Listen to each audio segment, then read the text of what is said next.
Oh, thank you for doing that. I'm so happy and excited to be talking to you, Kiruthika, about your book. Thank you. I'm really honored. Thank you for having me here. And I really appreciate that. Did you get a chance to read?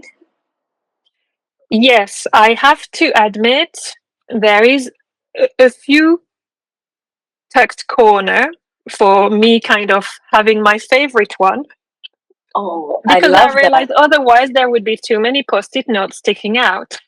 So I had to do, in a more calm way, just like folding the corner neatly so that I could go back to some of them. But okay, let me kind of set up a little bit this meeting interview. So you have been writing this book last year, if I'm all right. Yes. We're losing your video. Perfect. And you've been publishing it this year. So that's like really a fresh book that took a year of completion and then this year it's published. And you shared some of your poetry with me before by messages, and it really resonated with me. So when you shared that you had actually published a book full of this poetry, I was just like, awesome! I'm gonna get them all in one go. So I was really excited and I wanted to understand a little bit more because we've talked a bit about your process of writing before, but in the context of people that are discovering or rediscovering mindfulness meditation, I think poetry is an amazing way to kind of bring them into it or help them reflect. Um, and so I thought as you know, I'm a mindfulness meditation teacher like you, as we did the same training. And I focus on bringing mindfulness meditation to parents. So I wanted to bring a bit of your poetry into my world of parents that are learning or rediscovering to meditate and want to take their meditation further, and understand from you a bit about your process and a bit about how you think it can help them. Is that something that you think we can go into in that conversation? Yes, absolutely. So Thank you to so start, much. I would love you to introduce yourself a little bit, kind of your path and how you came to do the mindfulness meditation teacher training and how you came to poetry, like when those different pieces came into your life. Sure. Thank you so much for having me here and for asking me these beautiful questions. So poetry has been a thing in my life from when I was 10 years old. So poetry came into my life when I was very, very young, and it was almost like something that was channeled from some higher space. So it would just come, and it's as if like my body is just a tool and my hand is just writing. So it's not something that I am writing, it is something that is being written through me. That's how I've experienced poetry in my life, and it's very mystical and it's beautiful. And there were some years in my life, so when I was writing for quite a long, like till when I was 15, 16 years old, but I was not very encouraged by my parents. I can obviously understand now, because most of the poetry that I wrote when I was very young was romantic, and in a different genre. So anyway, so being Indian parents, they couldn't really accept all of what I was when I was a young child. And and as I grew older, I kind of lost connection with that whole side of me, and I was completely disconnected from my body because of whatever the trauma and everything, which I understood later after I got back to mindfulness. When I started connecting with my body, I started connecting with who I truly was, the essence that was inside of me. And mindfulness really helped me to get back to that true nature that we all are. All of us have this infinite nature within us. And because of whatever reasons, as we grow up, we kind of we lose touch with that infinite self that is within us. And mindfulness really helped me to connect with that whispers. And it really brought me back into writing this poem and channeling again, from this higher space. And this time it was really unbelievable because it was just a flow from that infinite space. And it was like someone is understanding me, the pain that I was going through. And someone was guiding me to do something from the inside without any kind of agenda. And when I started writing and when I started sharing it with you and some of my other friends, everybody was able to resonate with those words because it was coming from this space of oneness, this one big cosmic heart, and not from this separate person who I am. So I feel like that was the connection that I wanted to share. And I really wanted every one of us to reflect and to connect with our own true nature. And somehow, I hope that these poems will be those whispers that will ask us to reconnect with our own true nature. So you're talking about the whispers, and your book is entitled Whispers of the Infinite. I also love the cover, the flowers. Is there a significance to those flowers for you? Yes, we both read a lot of Thich Nhat Hanh, and there is this no mud, no lotus, and the lotus is blooming out of this mud, and we have been through so much together, and we know the significance. I do have it here. There you go. So from Plum Village, yes, exactly. Yes. No mud, no lotus. Yes, and look how much beauty can come out of the mud that we have. So, because some of the people listening to that interview might not be necessarily familiar with no mud, no lotus.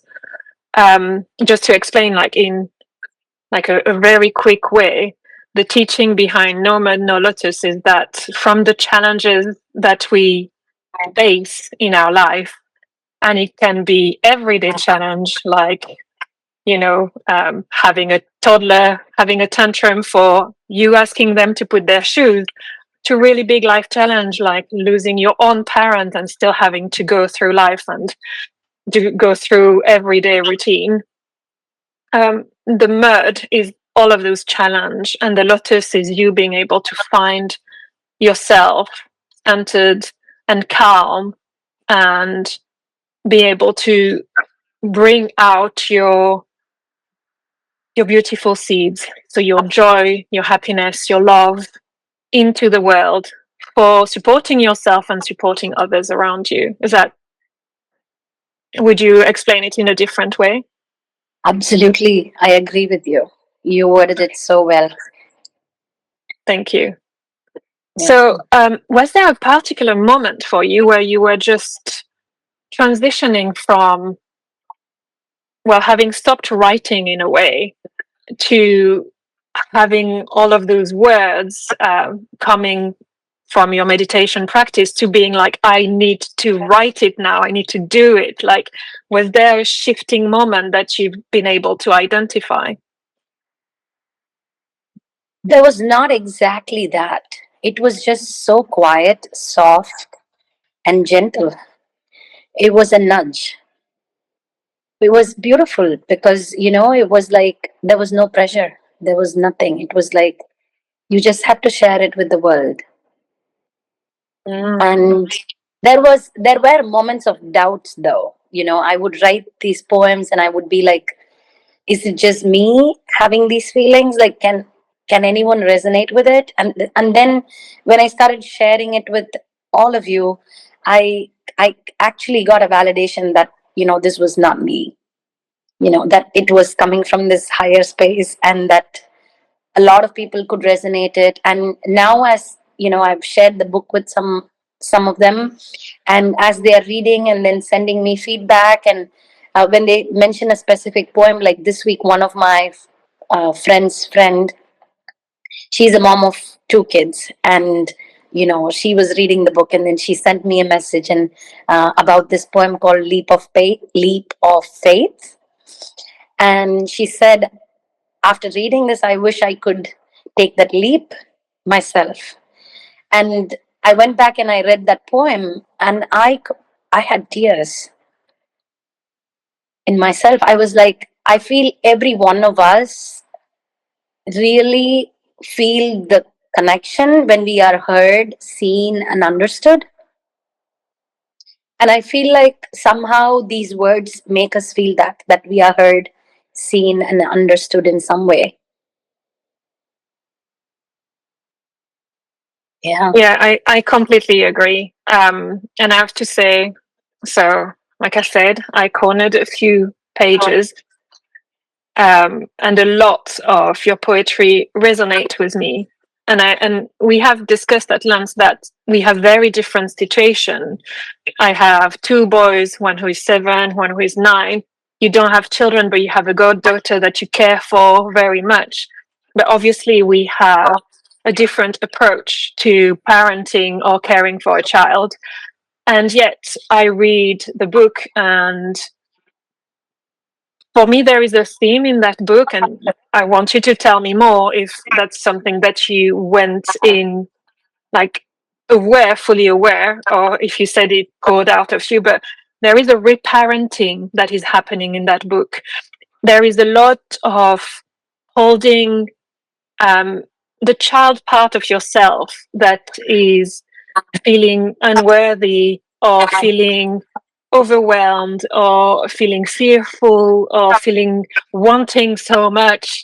It made me think about my 7-year-old who wants toys all the time, and you kind of holding that child with care and with a lot of comfort, really. Um, can you talk about that a bit? It comes through in a lot of your poems. Yes, absolutely. I feel like that is all of us in a way. Like, we are all going through this, whether we have our own children or not. We all have these insecurities, and I'm not enough, and all of these spaces where we feel anxious, we feel depressed, and there is all of these emotions that we feel. We also see them in children, but if we are not able to sit with them in ourselves, then how can we hold space for our children? And the more I was connecting with myself, I was feeling these emotions, and previously I had no idea how to hold space for it, right? Until we came into mindfulness, until we started doing rain.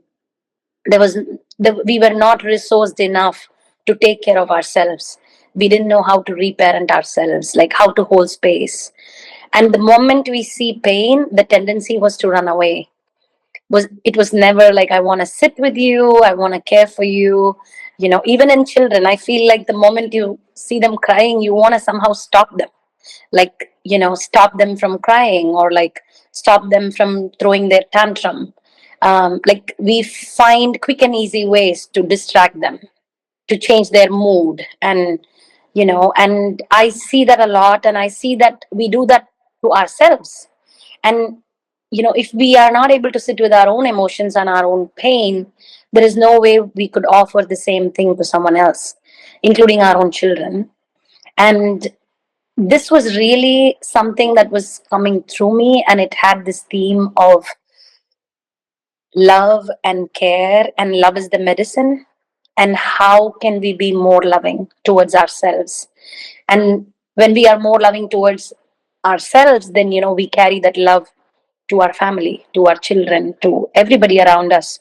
And every small acts of love and kindness has a big impact, right? Like, we see that in our lives every day. And I feel like somehow these words were, you know communicating that as well, the essence of loving ourselves through our own darkness, and not despite.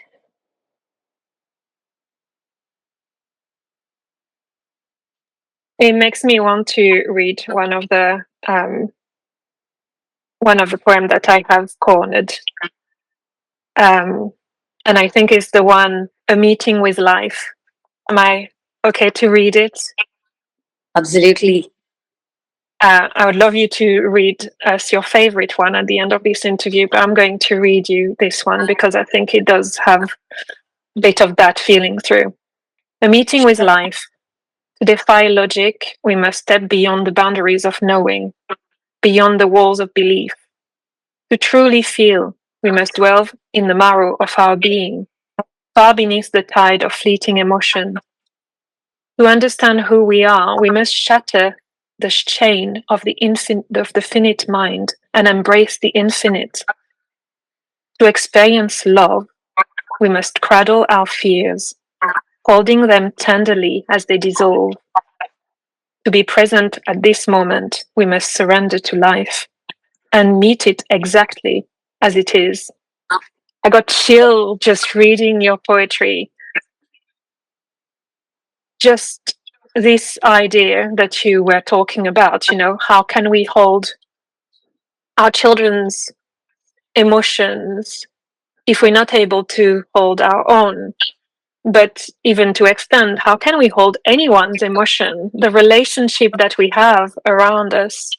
And it might be our partner, it might be our friends, even sometimes we also want to fix our friends, or it might be our parents. And with having aging parents, you can see their emotion.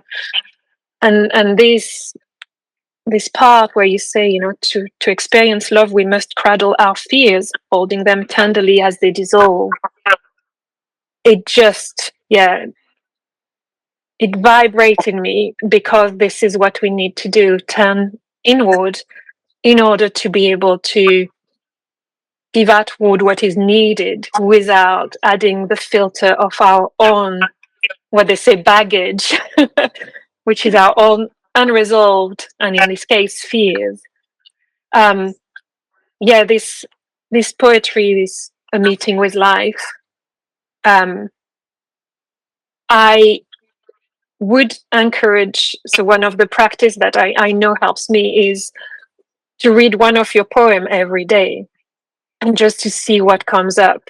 And it can be to meditate after, it can be to write everything that comes up, like how does that relate to my life today, or it might be to just to see what are the learning that I can get from it, and what I want to change. Well, that is so beautiful. I would love for you to kind of give a bit of a few tips that you would have for parents that are maybe struggling to find time for meditation, and how maybe they can find through your poetry that experience. How would you advise they engage with your poem? That's a beautiful question.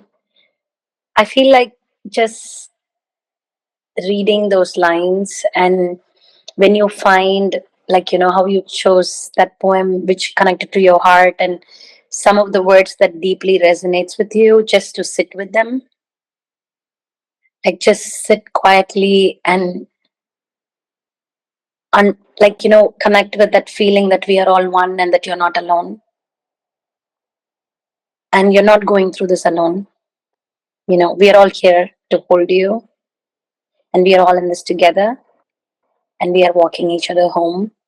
And just to know that your feelings are valid and you're heard and seen, I feel like that's so important, because all of us, I feel like we all have our own struggles, and most of the time we forget that we are alone. We feel very alone in our struggles and in our pains, and we also feel disconnected from this world, that we are going through this by ourselves, and like nobody understands us, or what we are going through. But I really hope that you're able to connect with yourself for at least one moment and feel that you're not alone. Thank you. Thank you.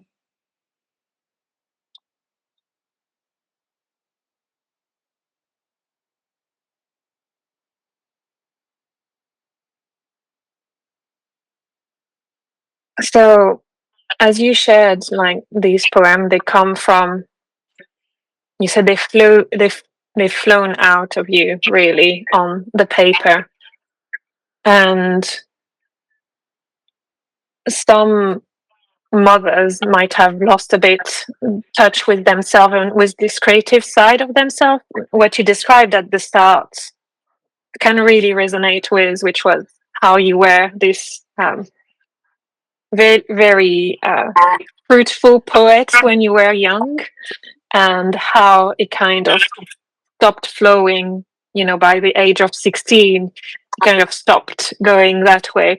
And I think a lot of us will resonate with that.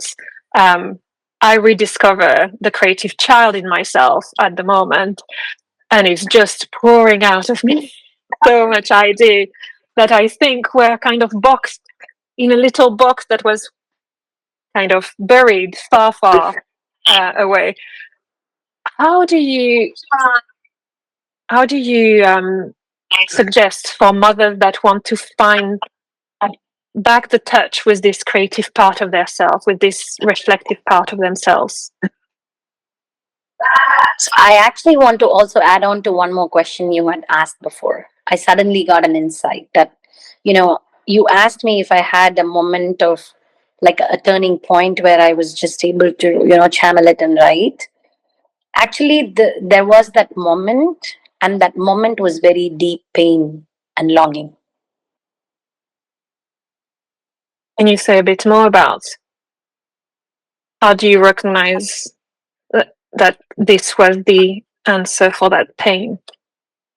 So, there is that pain where you feel that no one understands you, and like you connect with that deeply, and actually the alchemy happens there. The creativity actually is flowing from that space. As I'm talking to you, I feel that because, whenever I get that moment, like when I feel like I'm helpless, I have all of these emotions and I don't know what to do with them, and I'm like trying not to run away from it, and I just sit with it and sit with it. And then there is that moment, okay, what do I really want to communicate with this emotion now? Like, what does it really want to tell me? And then sometimes it's just burst of words that it comes out as poetry. So I feel like, that pain that we all run away from, again, coming back to the no mud, no lotus, like when we feel that deep craving or longing sometimes, that's the source energy of creation also, which we normally run away from. But when we sit with it, it can alchemize into something really beautiful. Oh yeah, alchemize. I think that's the perfect word. Yes, I see that, and I think it resonates really well with a lot of teaching. So, like you say, we have this love of Thich Nhat Hanh, both of us. And I was sharing with a mum recently how she was sharing how she was feeling frustrated by herself, shouting at her kids. And I said, one of the Thich Nhat Hanh teaching is how to embrace our anger. And it really goes with what this strophe in your poetry talks about, which is cradling the fear. And it is about embracing that strong negative emotion that is an entity in itself, in us. And as you're saying, once you've been able to embrace it and comfort it, you can see it change. And from what you're saying, the change can come in those huge creative bursts. And for you, obviously, it came through the poetry. And for other mums or dad listening, it might come through very different modalities, creativities, or different way of creating into the world that doesn't have to be artistic. Yes. I also see this happening in my business as well. When I'm struggling with something and I'm like, I'm not able to solve this, like kind of a stiff moment. And then when I loosen and relax and then sit with that feeling that I feel helpless, or I feel like, I'm not able to make a decision right now, or I'm not feeling very well. And I just sit with that feeling for like however long, not forcing anything, just being quiet and connecting with myself. And then something beautiful comes out always. So just Yeah, like, I relate. right? Sorry. Yeah. Like sometimes it can be very challenging because, patience, it requires a lot of patience and, which we all, I know, I mean, at least for me, it's not, it's always very challenging. Like you want the answers right away, you want the solutions right away, but yeah, slowing down and trusting in the So process. I agree. Yeah. What would you hope that your reader take away from your book?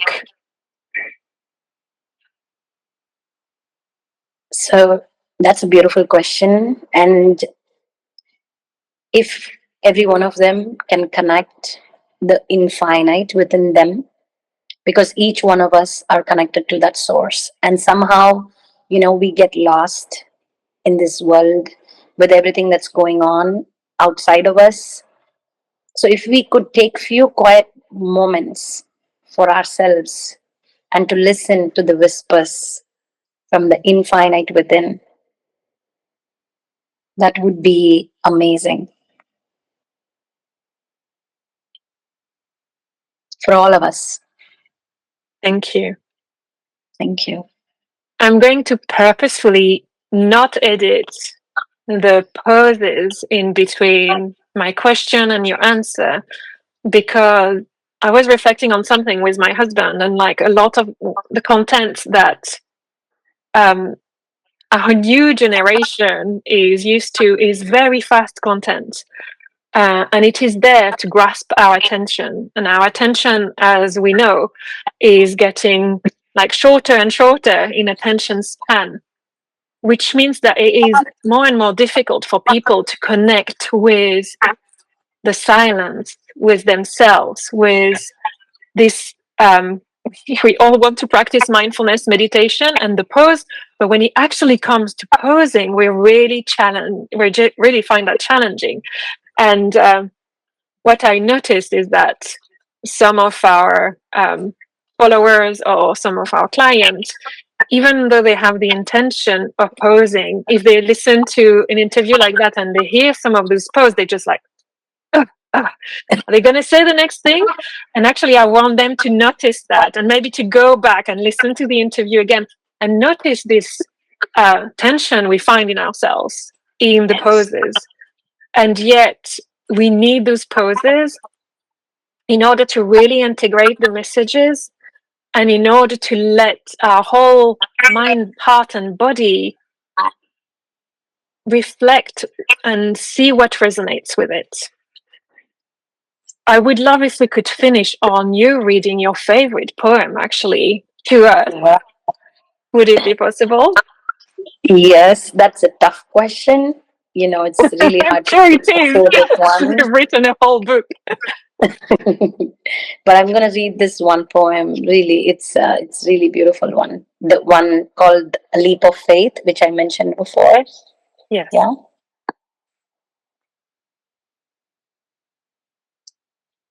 I'm feeling lost, though I know the answers are within me.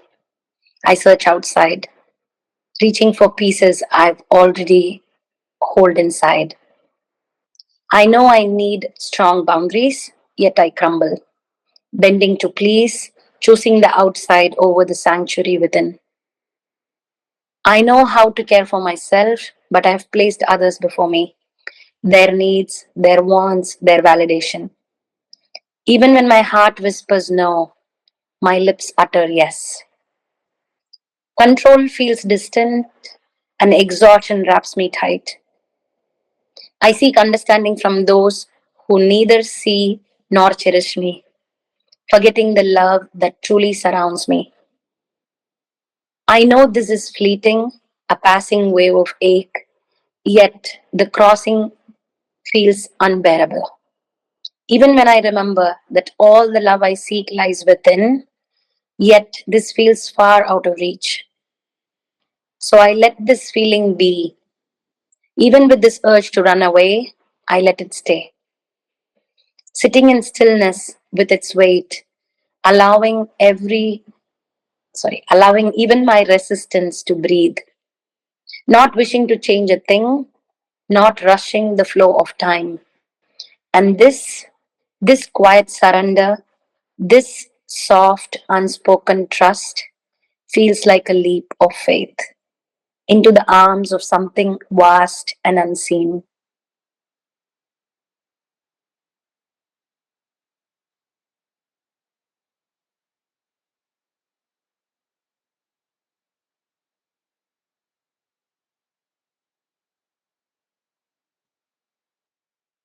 Thank you so Thank you. much for that. It is Thank you. beautiful. Thank you so much. So I'm going to put some snippet of that on Instagram, on Awesome. YouTube, and let you also share it. Sure. Can you say where people can connect with you, where they can get your book, how they can find more about you and what you're doing? That's an amazing question. So I actually don't have a lot of resources about me yet. I have an Instagram page, like you know, so I can share that, and then they can find my book on Amazon, and also an ebook. I'm glad you got your own copy. Was that on Amazon? Awesome. Yes. Okay. Because I'm it's glad. also on Nobles and Barnes, is it? Yes, Barnes and Nobles. Yes. Barnes and Nobles, sorry. Yes, it's on. It's also on that. And for some reason, the Amazon US website is still not up. The US Okay. link is still not working properly right now at the moment, but I think they will fix that soon. Um, so they can find the book. There is an ebook version as well, so I can share that link. And a printed copy is available on Amazon. Yeah, I love printed copy especially for poetry. Yes, So me yes. too. I'm Thank you. really grateful. I'm so grateful for you, and for the interview, and like the way you connected with the poems, and like for sharing this with me.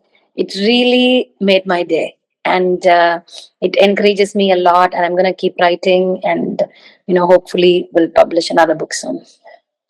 Thank you so much. So exciting. Thank you.